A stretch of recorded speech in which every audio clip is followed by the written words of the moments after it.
Okay, we're looking at scale drawings today. A scale drawing has a ratio of 1 to 1 if things are exactly the same size. So we don't often see maps that are 1 to 1 because there's not really a point of carrying a map that is the actual size of the city of Sydney, because that would be cumbersome. So what they do is, on maps, they give you a little scale like this that says the scale of the map is 1 to 400,000. So that means for every 1 unit of distance on this picture, it actually equals in real life, actually, 400,000 of those. So we've got many, many, many kilometers here, but we've smooshed them down to a scale of 1 to 400,000.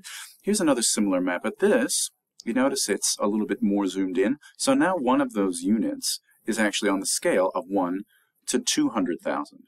If we went 1 centimeter on this map, it's roughly a centimeter, is it?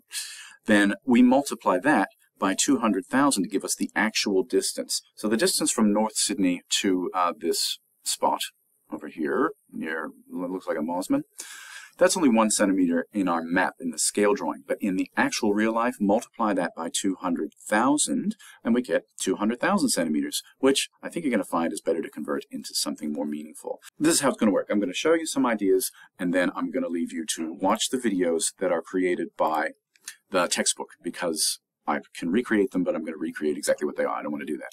So here we go. A scale drawing. It's exactly the same shape and dimensions of an object, but it's a different size. So it's really useful for things like, let me use this example of the butterfly. So this butterfly's scale is 1 to 1. So whatever the measurement across this butterfly's middle is, I think it's about 3 centimeters, that is its real actual measurement.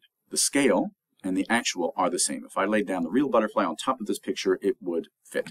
But if I take that butterfly and I'll make him bigger first. So now this is on a scale of 2 to 1. So this actual butterfly is going to not be this big. What is really 3 centimeters across the middle has now doubled. Sometimes we want to zoom in 2 to 1. And so that's now 6 centimeters on the drawn, but it's still in real life, it's only 1. The actual is only 1. Now it's, again, 3 times the size, a scale of 3 to 1. Its actual size is 3 centimeters. Its drawn, or its scale size, is 9 centimeters.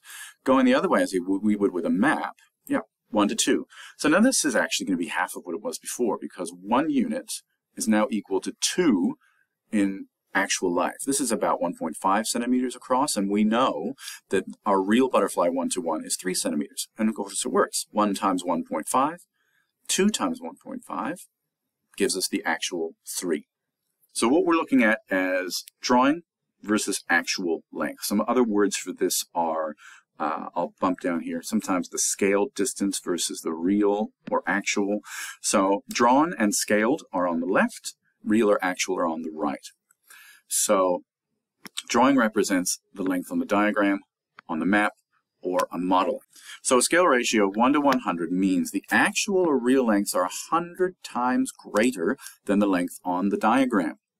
A scale of 20 to 1 is the other way around. So it means the scaled length are 20 times greater. So remember, the first one is the scaled, the second one is the actual length. It's really helpful when scales begin with 1, then the second number can be referred to as the scale factor. So here it is. Ready? Sure. To convert a scale distance to an actual distance, you are going to multiply by the scale factor. So here it is.